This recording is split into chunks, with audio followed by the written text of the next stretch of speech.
I don't know. Did you feel like you were cheating because you were underlining? Yeah. That's the first thing I do.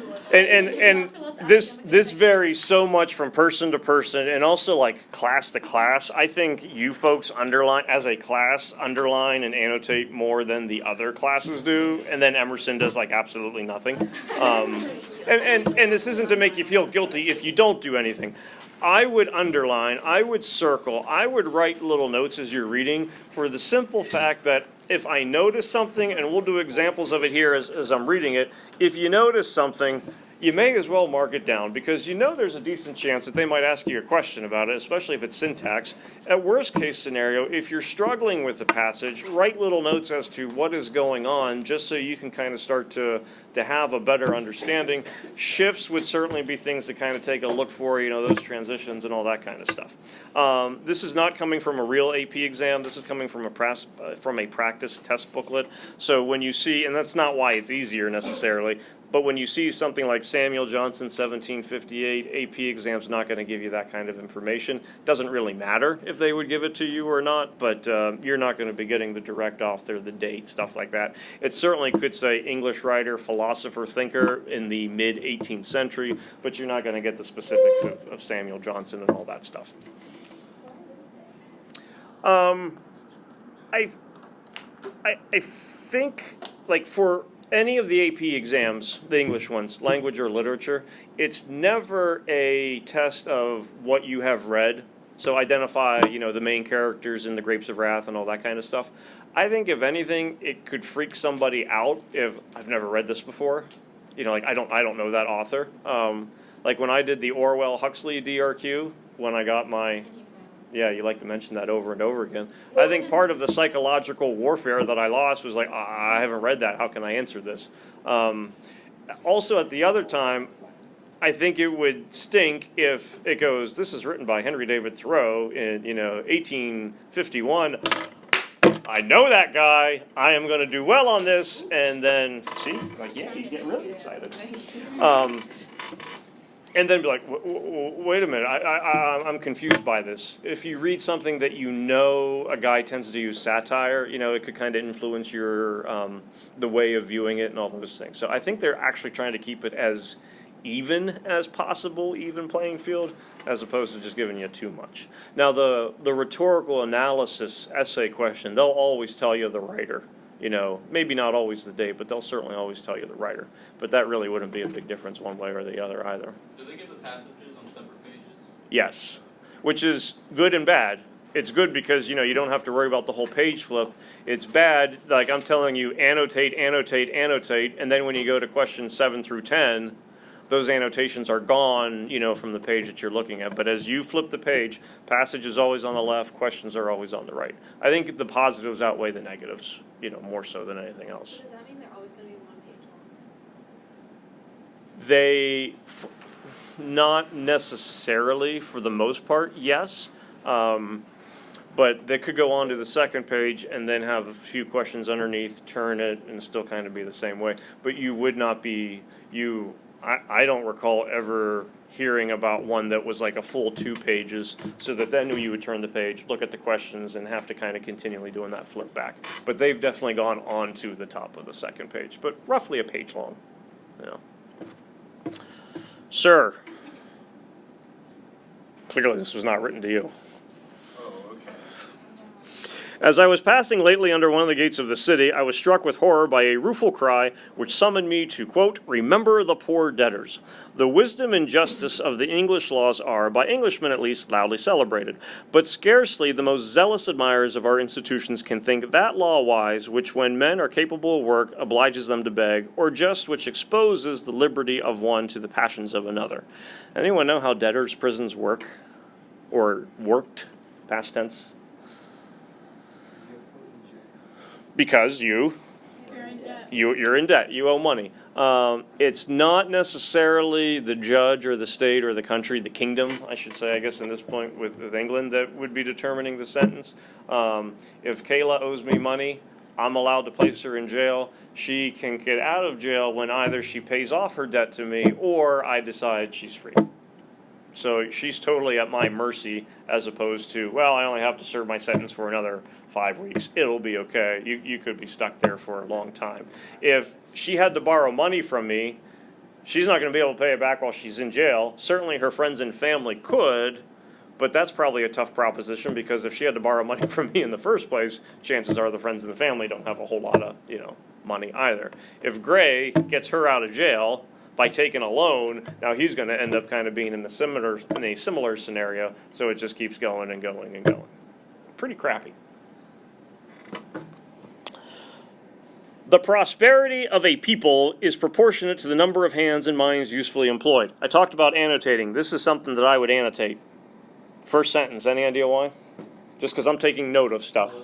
Yeah, I see alliteration. So prosperity, people, proportionate. I could even put employed there, because of the little bit of the prefix. You're saying claim? Yeah, I mean, it certainly is a statement. I don't know if that's what the whole argument's going to be built around, but, prosperity of the people is proportionate to those who are there that can be usefully employed. So, yeah, I could also go that I have a little bit of a claim.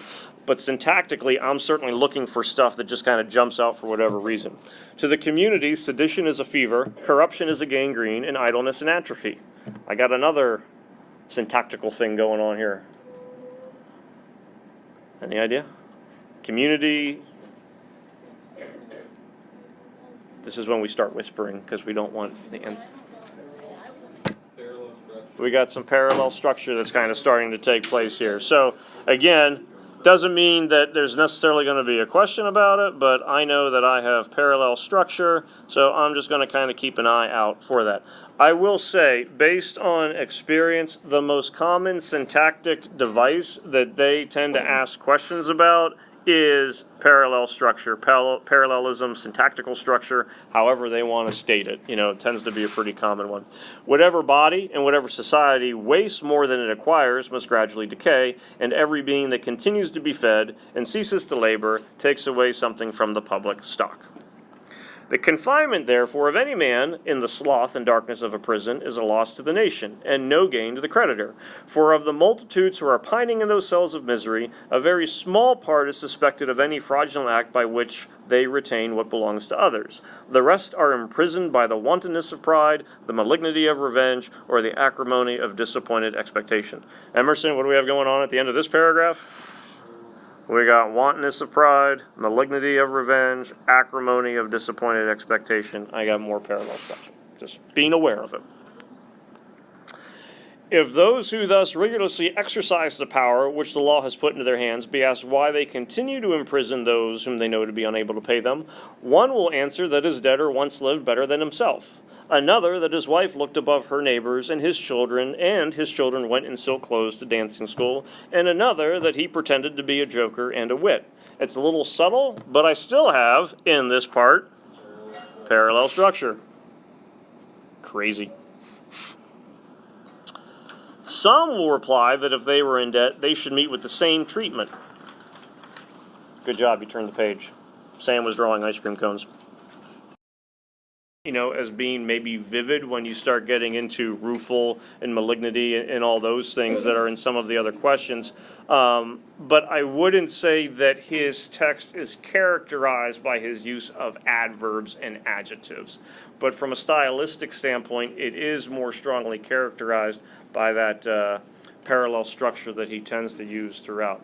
I don't want to make it sound like any style or syntax question is going to be parallel structure, but it's the one they go back to more often than not. So I would at least, if you recognize it, make note of it, because there's probably going to be some questions about it. You remember the Virginia Woolf passage that we looked at, the angel of the house? And, she was the one who would sit in the draft. She would take the leg of the chicken, doing all those things. She had that parallel structure going on, and there tended to be questions focused on those areas. So zealous like zealous, because that's just what you do.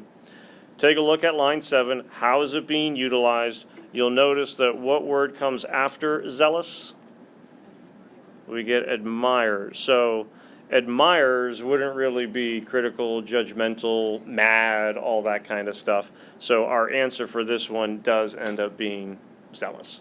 Rueful has cry. You have malignity, the corruption that's kind of getting used as to what's wrong with the laws. So even if you're not sure what atrophy means, corruption is a gangrene, and idleness and atrophy. So idleness, if you don't use something, it decays, it starts to kind of waste away. So you get a little bit of a hint as to what atrophy means, even if you're not sure about the term. Of those things up there, which would be most aligned with not doing something or anything? Sloth. Have you never been to the zoo? I don't know what a sloth.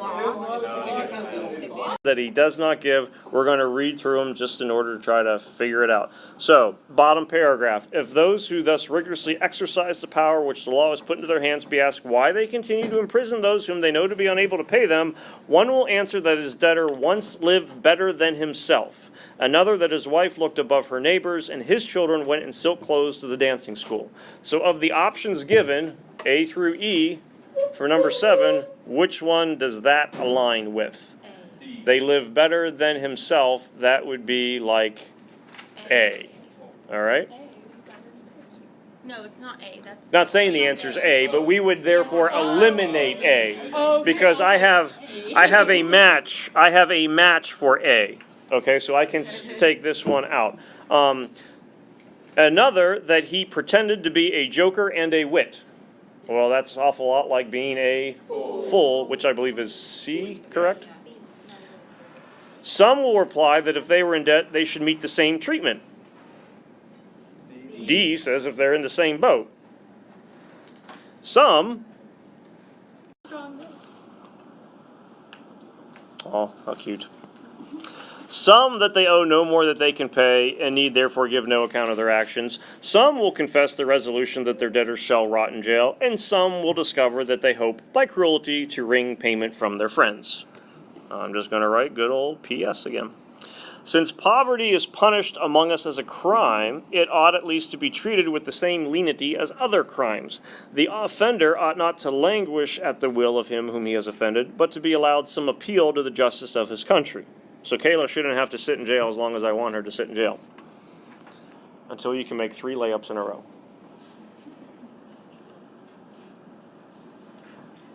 She seems to think the chances are pretty minimal. That face, there can be no reason why any debtor should be imprisoned, but that they may be compelled to payment. And a term, therefore, shall be fixed in which the creditor should exhibit his accusation of concealed property. If such property can be discovered, let it be given to the creditor. If the charge is not offered or cannot be proved, let the prisoner be dismissed. What's he kind of doing here from an argument structure standpoint? That whole paragraph, since poverty is punished among us as a crime, it ought at least to be treated.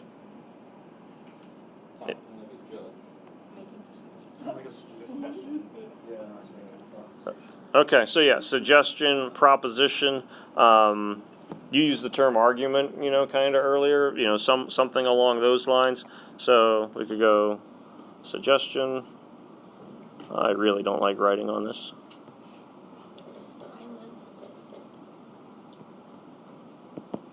But it's easier to at least see it than on the smart board. Yeah, I can zoom in. I mean, can you do like other stuff with it? Can you like type text? Do you have emojis on it? I could type in text, but that would really get ugly. We'll wait and see. What kind of emojis are we talking about? Sad emojis for the people in debt. Many of the inhabitants of prisons may justly complain of harder treatment. He that once owes more than he can pay is often obliged to bribe his creditor to patience by increasing his debt. Worse and worse commodities at a higher and higher price are forced upon him. He is impoverished by compulsive traffic, and at last overwhelmed in the common receptacles of misery by debts which without his own consent were accumulated on his head. To the relief of this distress no other objection can be made but that by an easy dissolution of debts. Fraud will be left without punishment and imprudence without awe, and that when insolvency shall be no longer punishable, credit will cease.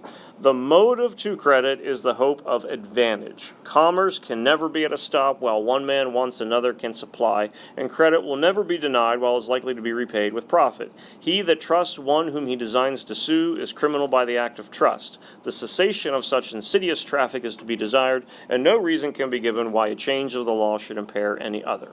We see nation trade with nation, where no payment can be compelled. Mutual convenience produces mutual confidence. Ooh, what was that? Ooh, Oh. anti-bull. Thinking antimetaboly? Yeah. Not quite. Antimetaboly remembers the reversal. So ask not what your country can do for you, ask what you can do for your country. In simplest forms, I mean, mutual convenience produces mutual confidence.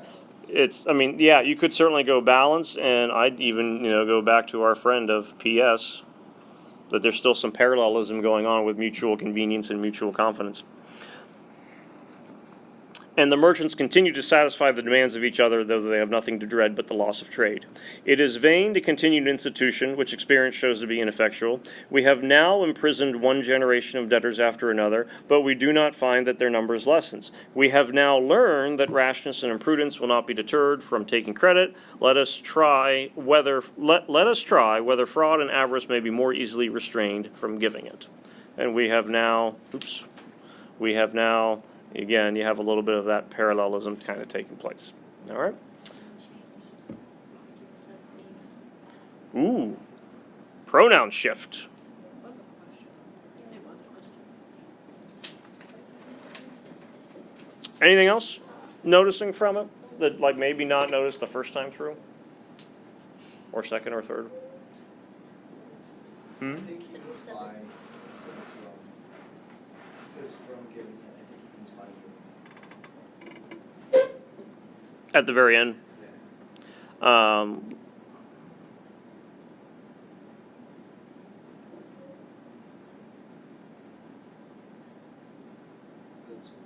with me It's if he was just, giving it. it's just like the age of the document, like that's just. More of a stylistic nature than anything else.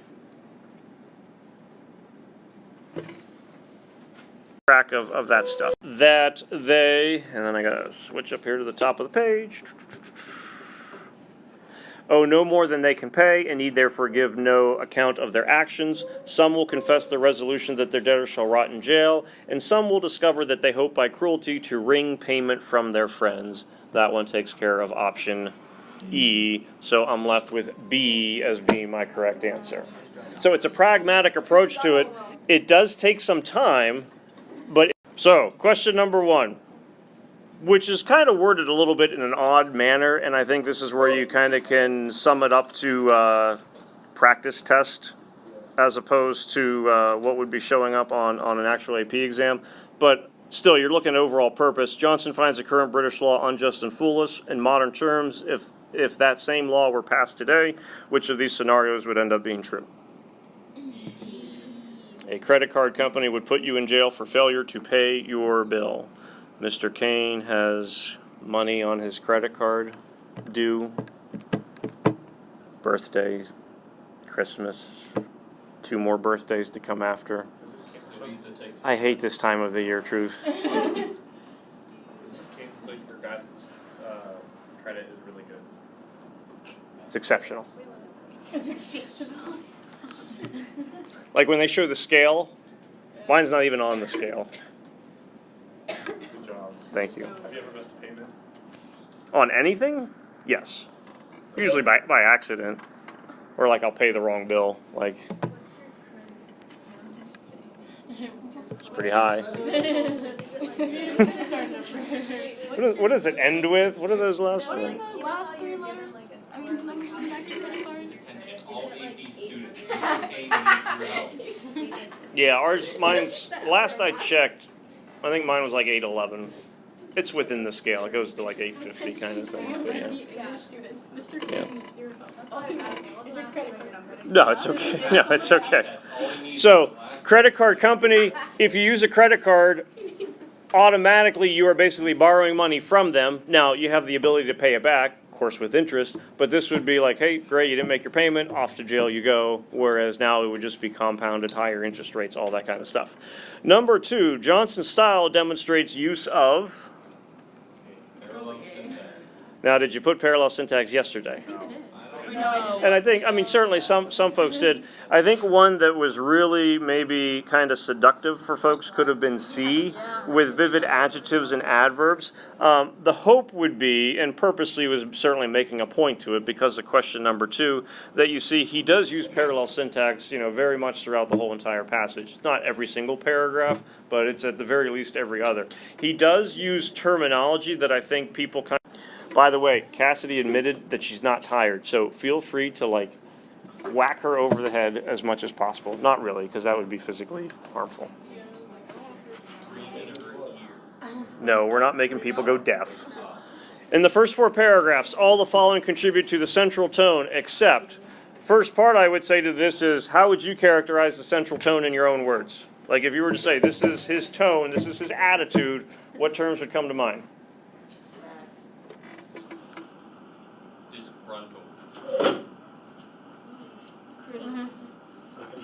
You could say critical, judgmental, yeah.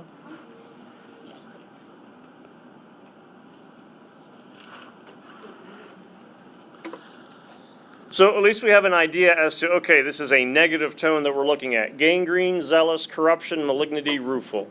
Hopefully one of them at least kind of jumps out as, I think it could be this one. You said B, okay, zealous. Now, I wouldn't want to automatically go, that's what definitely the answer is. I would double check. Obviously, it gives me a line number.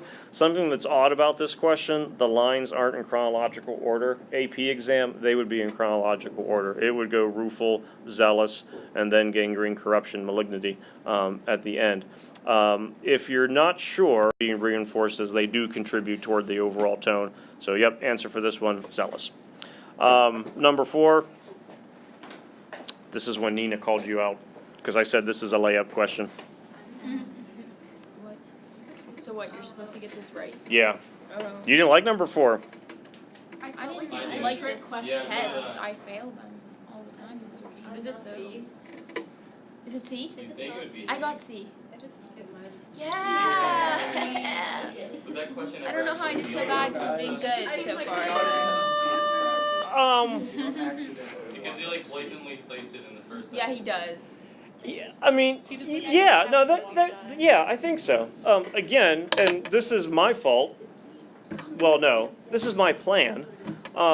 Most of the passages that you've received from me so far are the difficult ones because I would rather them start off treacherous and then kind of slowly work their way better. Makes you feel good, makes your grades go up. People like it when grades go up as opposed to them going down. Now, some people just can't do them no matter I what. don't understand And- why. This is stupid. And then she'll have a moment of and it'll all start to make sense in April. But no, there have definitely been questions that we've had before, where it's pretty straightforward. The John Donne one, where the physician, the whole thing about fear, remember, can't diagnose stuff, and fear is a habitual trait that all of us have, makes its pace slow, running towards the finish line, and then it asks, which of these best would be a comparison that he's making, and it was like a foot race, where there was the pace, there was the running, start line, finish line. It was a pretty straightforward answer, but sometimes we go, it can't be this easy. There has to be more to it than that.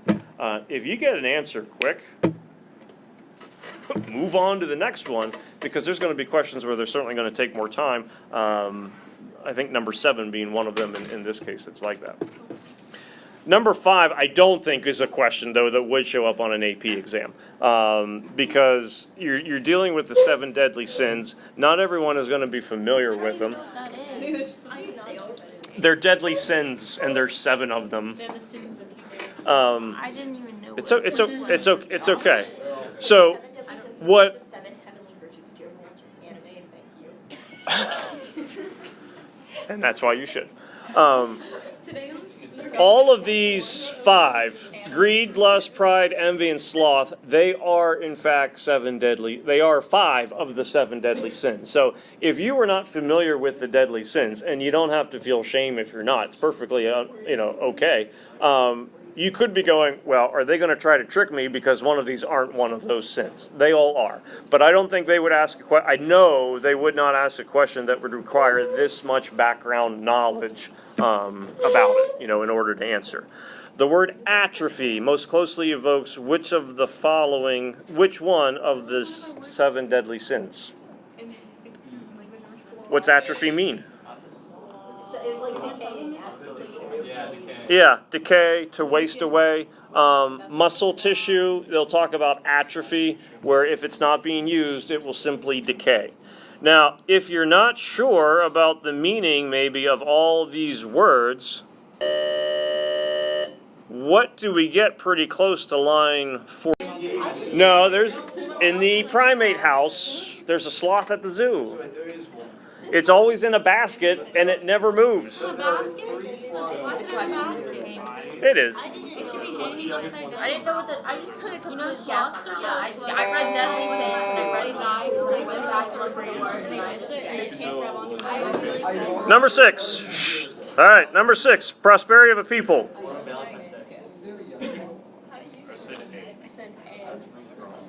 Commits a double wrong. So we're trying to see what would be a double wrong. How could it do 2 things? And we actually kind of said this. That if people go to prison, what does the country lose? Workers. And if Kayla's in prison, she can't to pay me back.